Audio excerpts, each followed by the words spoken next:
glad you could join us on FM After Hours, the ultimate podcast for all things facility management.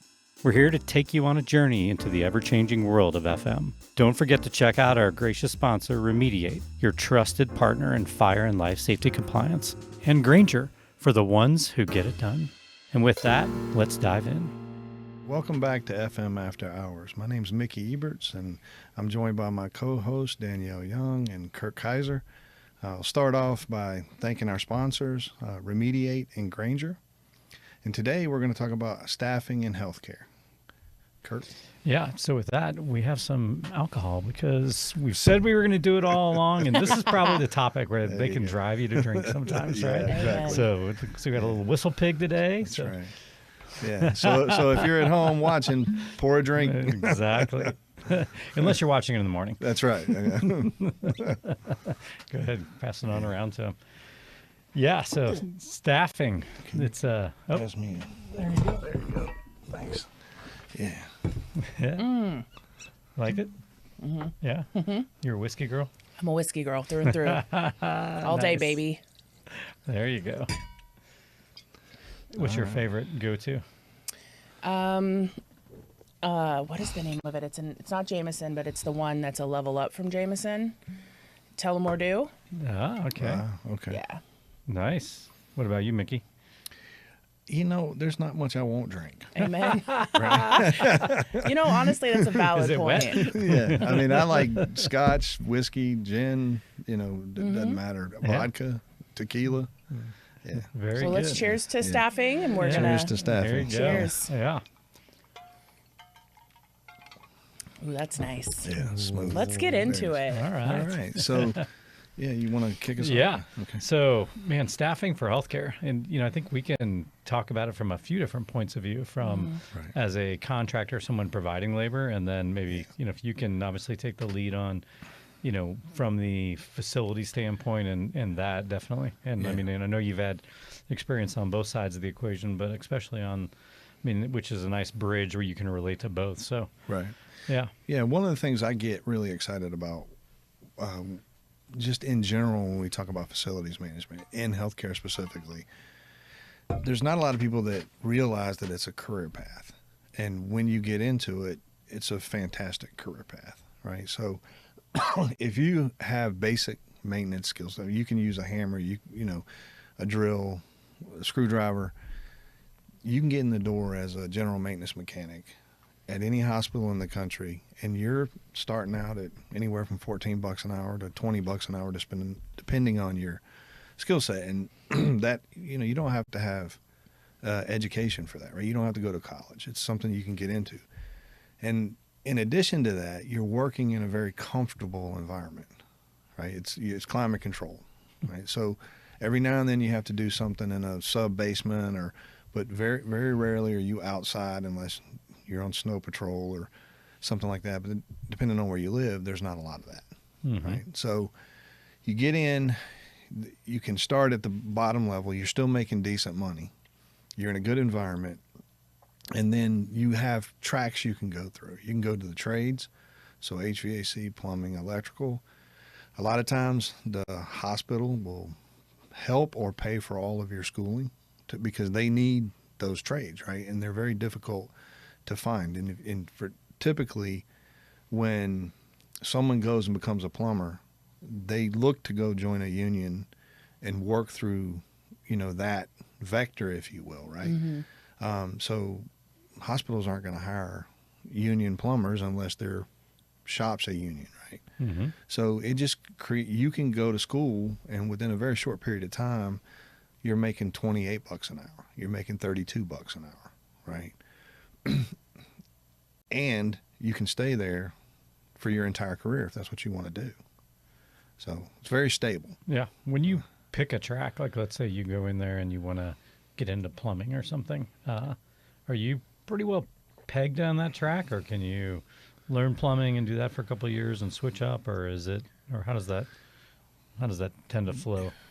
I think you can switch if you want, but typically you don't see a lot of that. Like the most flexible track would be HVAC, because it can naturally lead to building automation, low voltage electrical, and you also see a lot of electricians can float a little bit as well. But you're only constrained by your own imagination and a poor leader, right? So, to me, if you're a plumber and you decide you want to learn something else, it just makes you more valuable. Sure. So if your leader is not up to that, then find somewhere else to work. Right. Right. Yeah. Do you find most in today's environment, like here in 2024, do you find most facilities being adequately staffed, understaffed? No, they're what? understaffed. Yeah. Yeah. So we've talked about this in several layers in this podcast. We talked about insourcing versus outsourcing, right? One of the problems with insourcing work is it's very difficult to find the staff. The other problem is your CFO has regulatory reasons why he or she is watching your staff. They're constrained, right? So, and they're never going to tell you this. They're just going to continue to drive for you to cut labor. One, because of the constraints.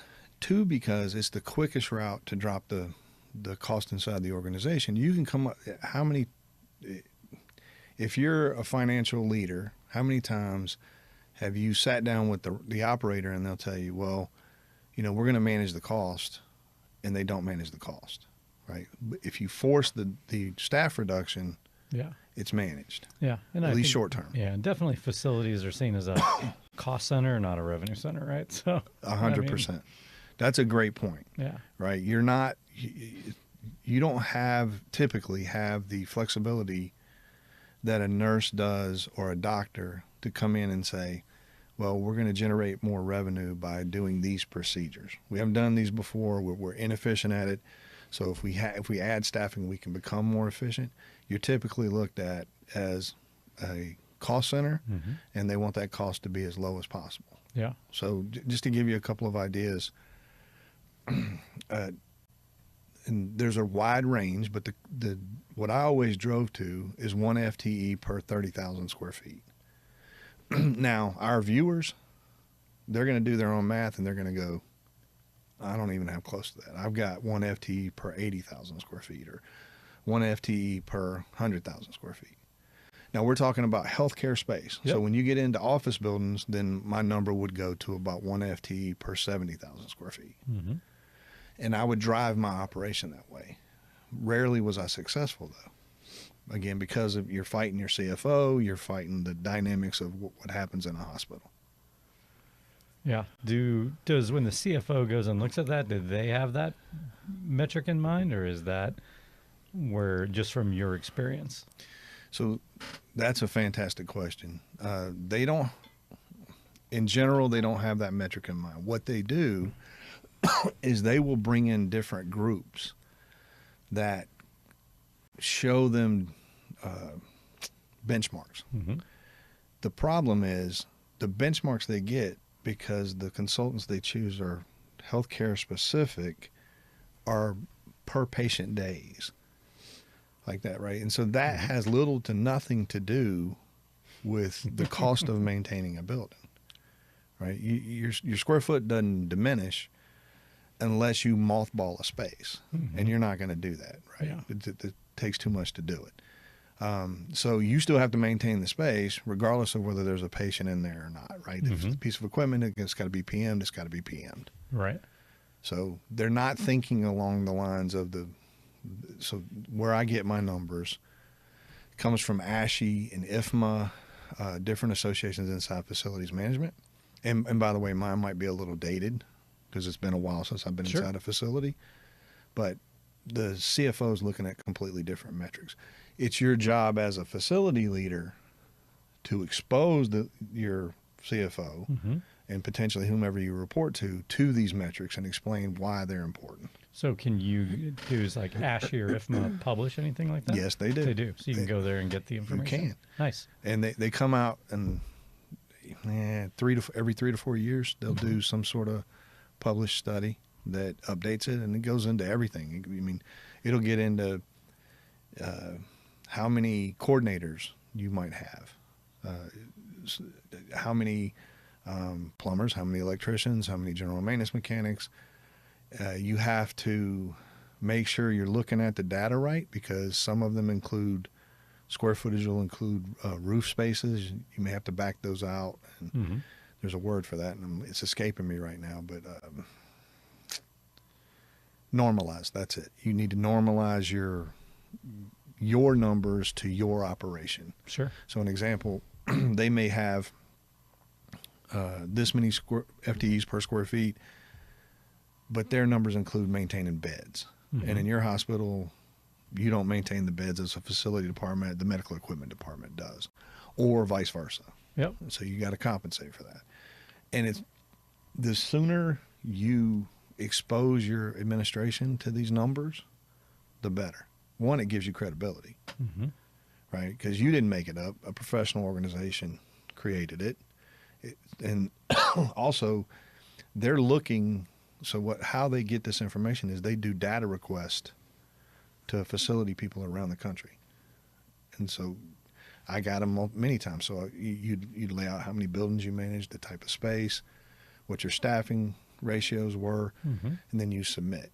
Then they break it all down and come up with, okay, here's the 10th percentile, here's the 50th percentile, here's the 90th percentile. Sure.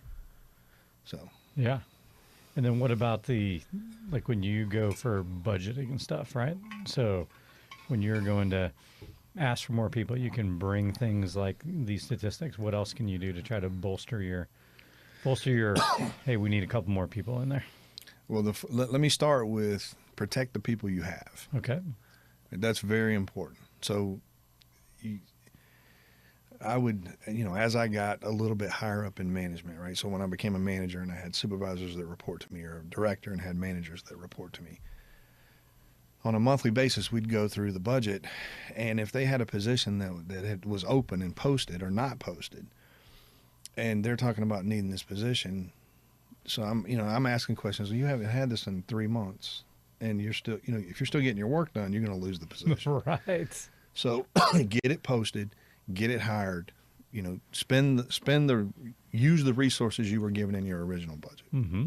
Okay, so now if you're going to ask for more staffing, then the most obvious way to be successful is to demonstrate a business reason why you need that. And so now we're talking about insourcing versus outsourcing, right? So it could be, well, let me back up before I go there. It could be staffing coverage. So an example,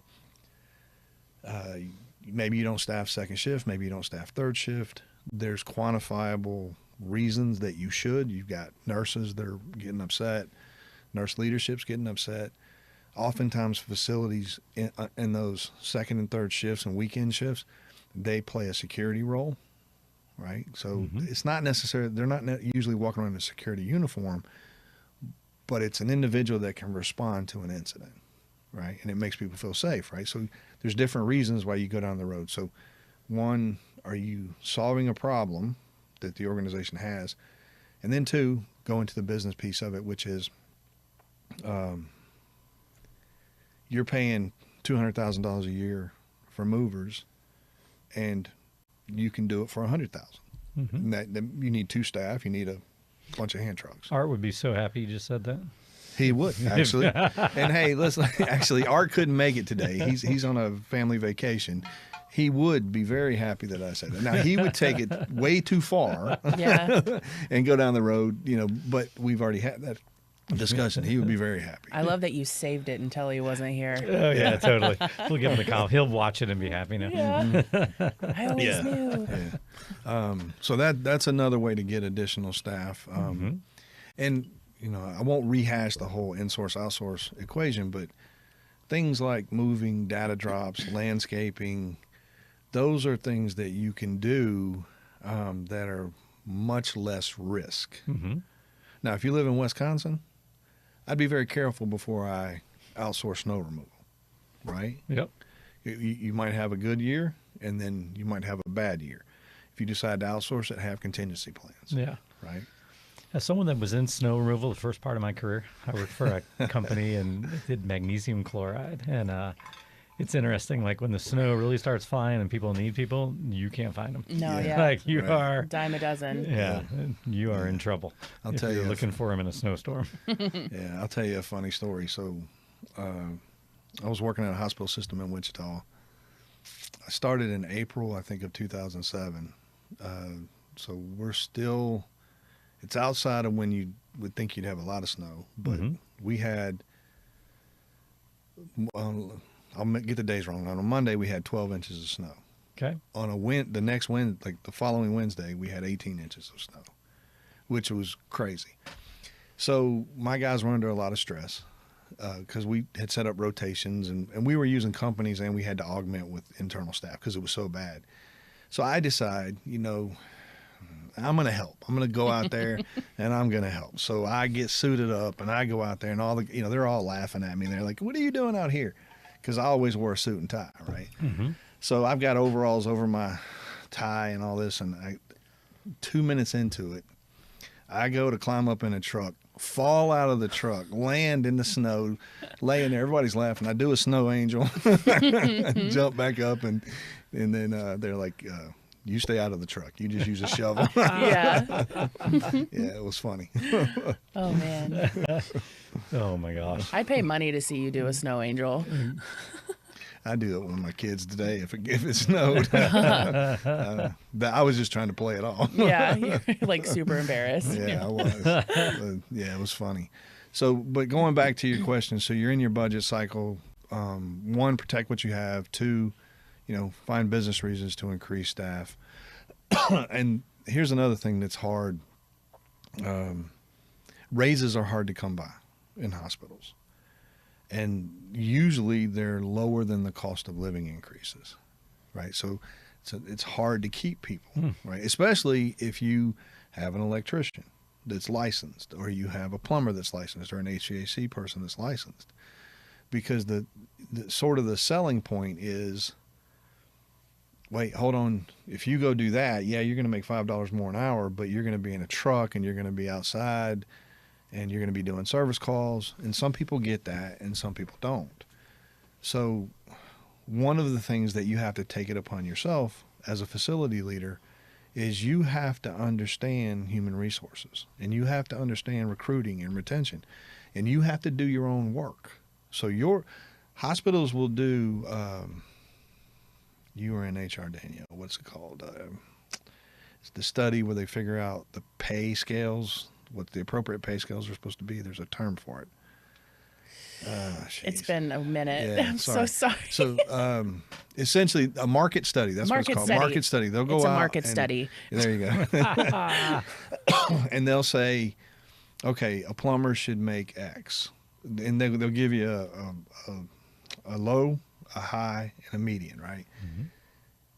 But they'll mess it up because they don't understand anything other than healthcare. So they're not.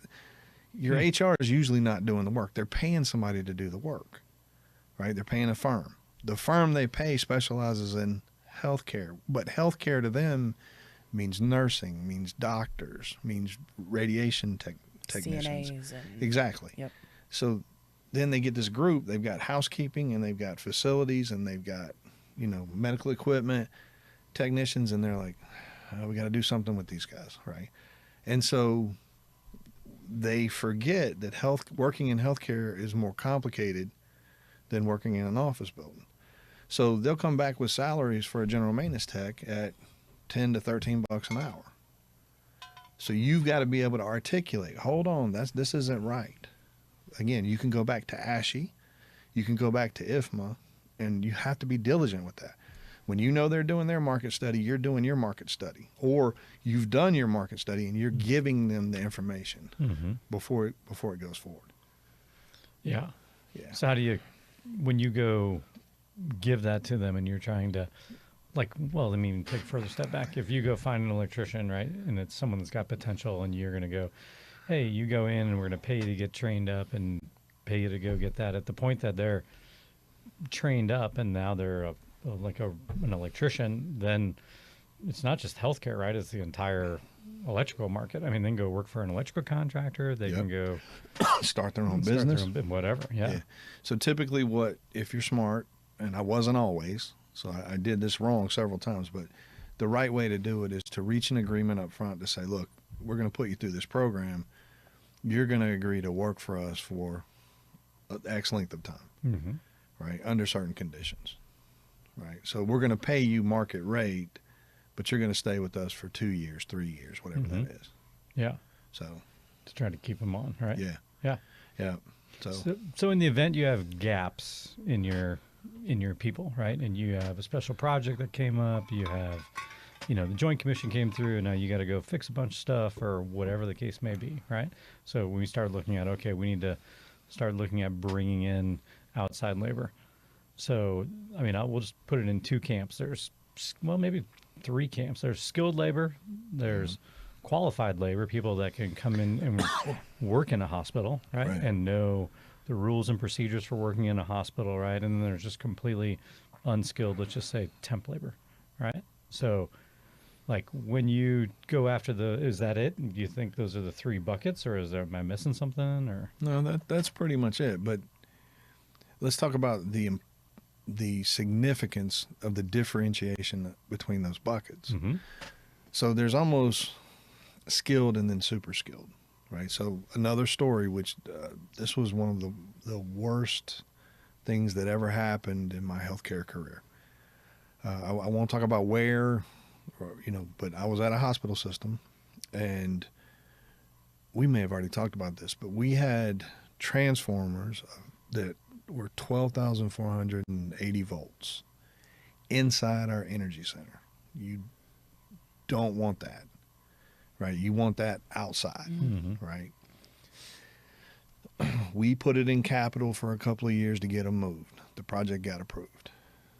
Okay, now you can't just call an electrical company, because so usually as a layman, when you talk about the difference between low voltage and high voltage, you're talking about the difference between that outlet versus a thermostat.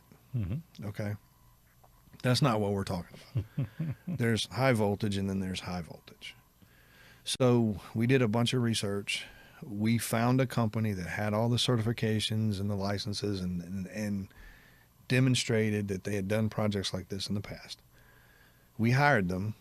The guy's on site for less than an hour, and the high voltage electrician messes up, does something wrong with his meter.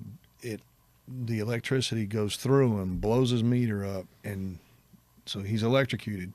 He gets sent back, I don't want to exaggerate, 15 feet in the air. He codes, right? Now, amazing, because it's called a code blue, and every hospital has a team that responds.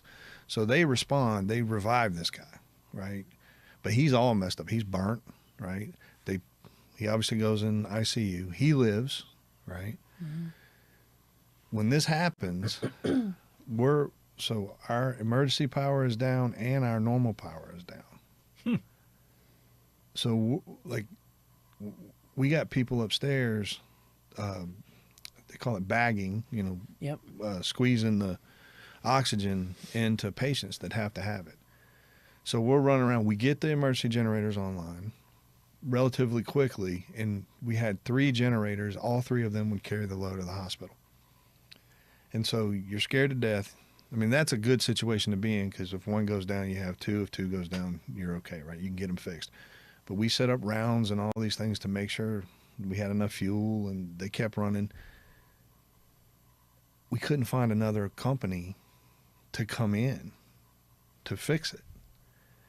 So I ended up having to call the power company. And the power company says, it's not our problem. So I say, hey, I need help, right? We're a hospital in the community. I need help. They're continuing to argue with me.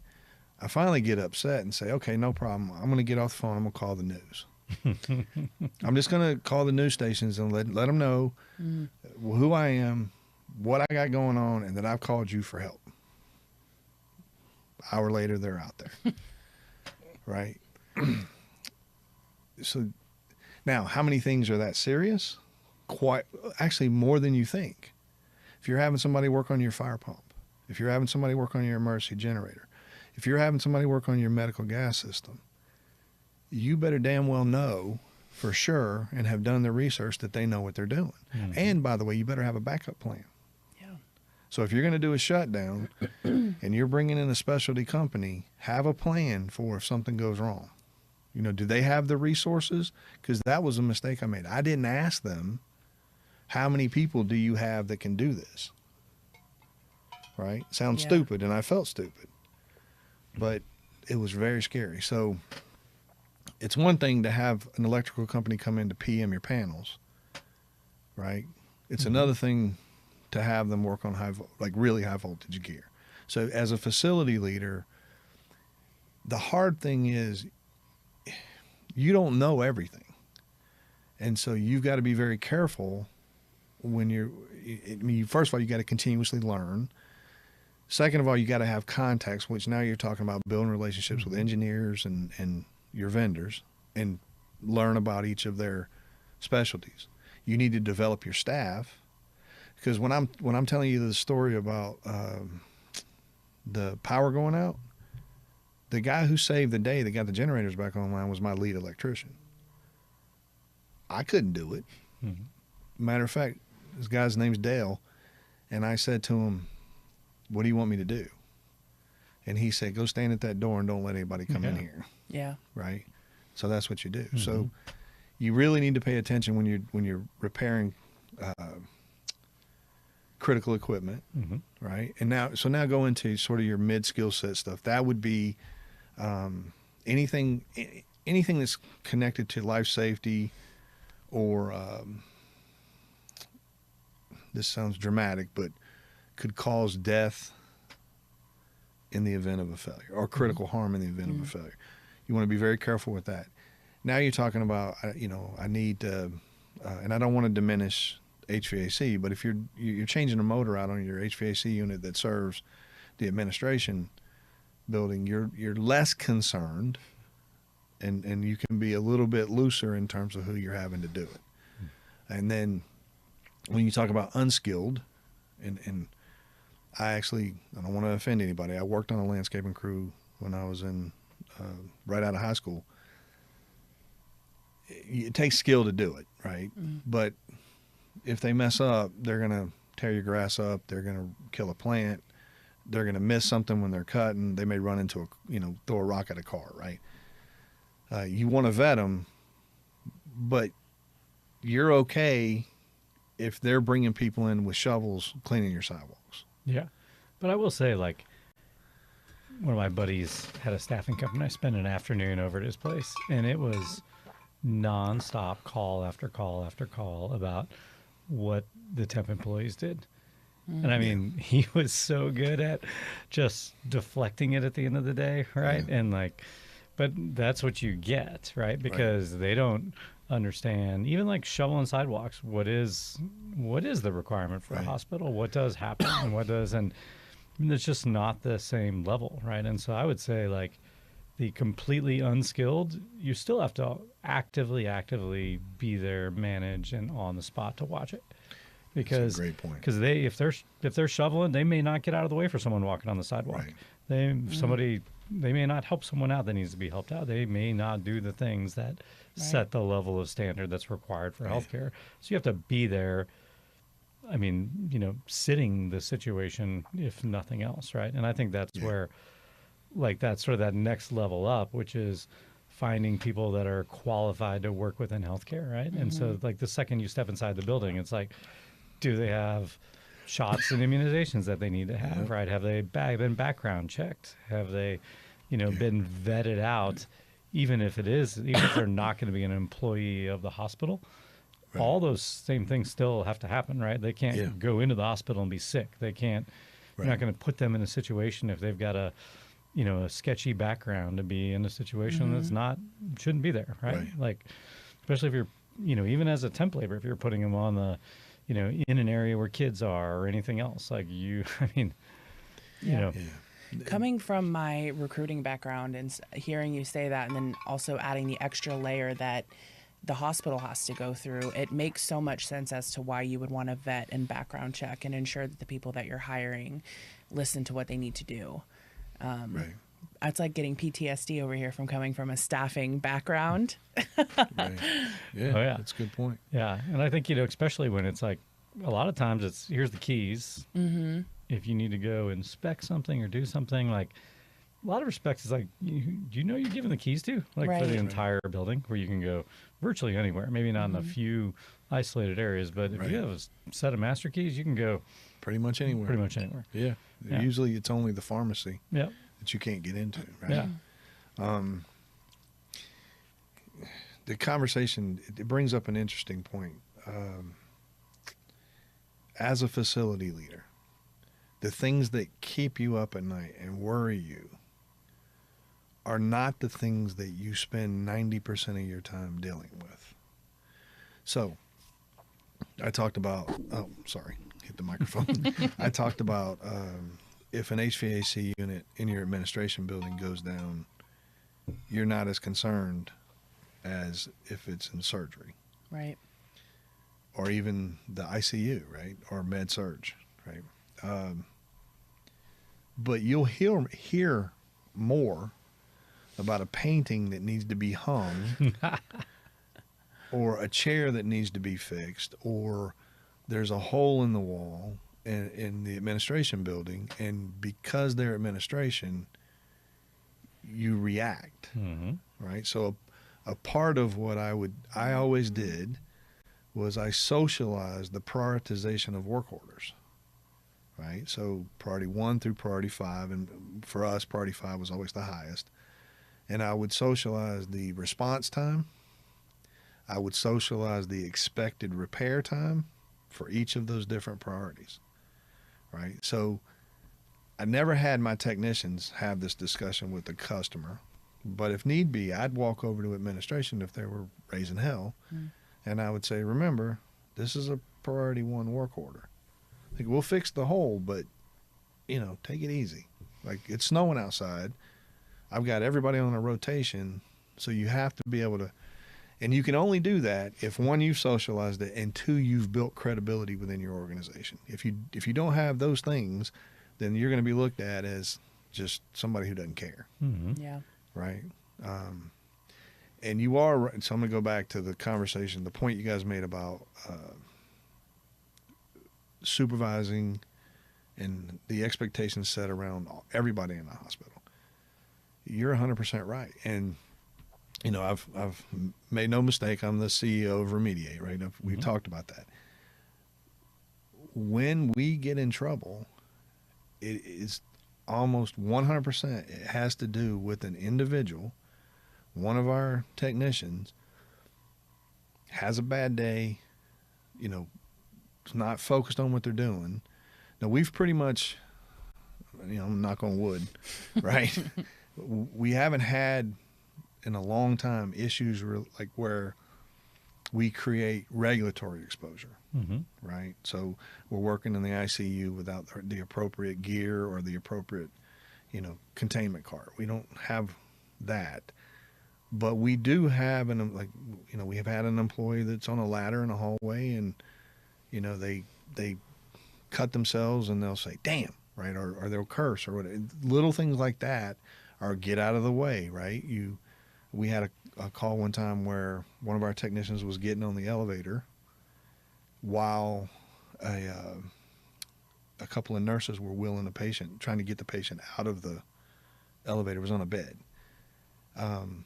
Protocol is get out of the way.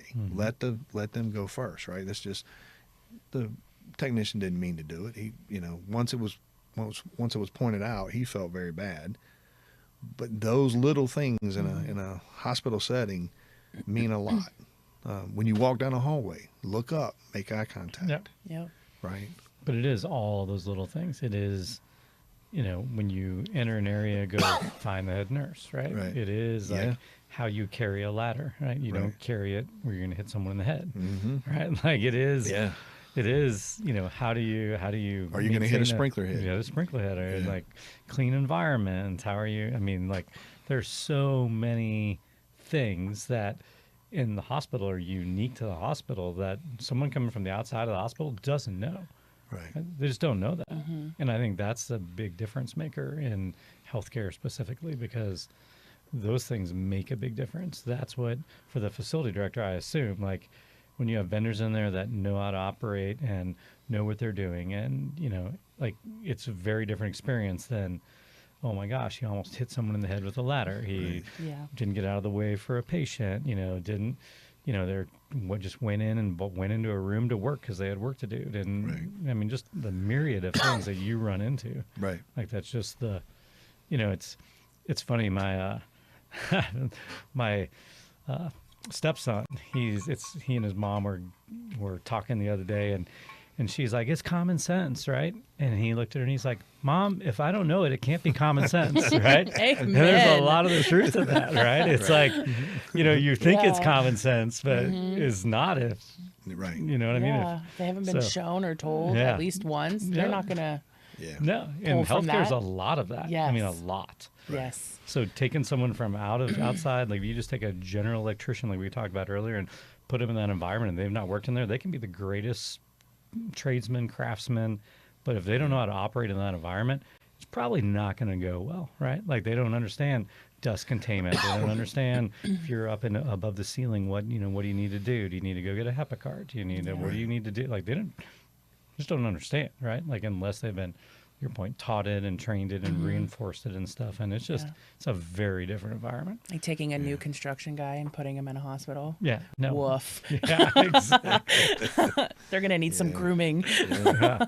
Right. Yeah. Yeah. But down to your point, physical appearance Yeah, and everything yeah. else. And like, there's written and unwritten things too, right? Like relative to jewelry and tattoos and Yeah. tons of stuff. And like, nobody knows unless somebody tells them. Yeah. Yeah. So there's no common sense in the healthcare environment. I mean, Right. it's just not. Right.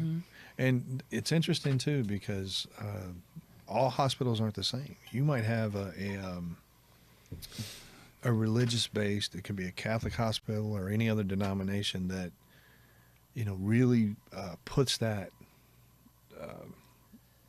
at a critical importance. Mm-hmm. A couple of stories. I was working at a Catholic hospital in eastern Pennsylvania, and every morning they would do a reflection. And so at this time, I was a director. I worked for Sodexo, so we were a contracted company. And one of the complaints I had when I first got there was the facilities guys didn't respect the reflection. So the expected behavior was when the reflection was going on, you stop, Right. right?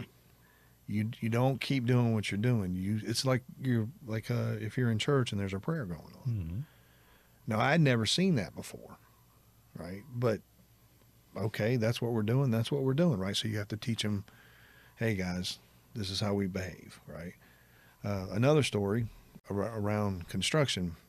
We had a company that was a very good construction company, did a lot of work in our medical office buildings. And we had a credentialing program that you had to go through, almost like an RFQ, to be on our bid list. And there were different sections. If you met these criteria, you can work in medical office buildings. If you met these criteria, you can work in regular office buildings. But if you were working in ambulatory or healthcare space, you had to meet these criteria. This one company that worked in the medical office buildings kept asking to get on this other list, and you don't meet the criteria. No, I'm not going to do it. Not going to do it. Not going to do it. A board member came down, sat with me, and said, "I'd like you to give them a chance." So instead of saying no, I did. Second day on the job, one of their guys carrying a ladder the wrong way popped a sprinkler head, flooded the entire, so the OR was on the third floor below, flooded the entire OR.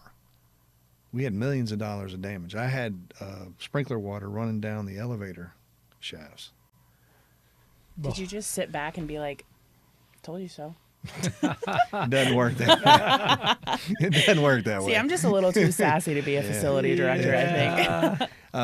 But there's a couple of things they didn't do, right? So one of the things that you're trained to do is, one, you know where the valves are, the shutoff valves. Mm-hmm. So they didn't know where the shutoff valves were. So it wasn't until my team got up there and got it shut down.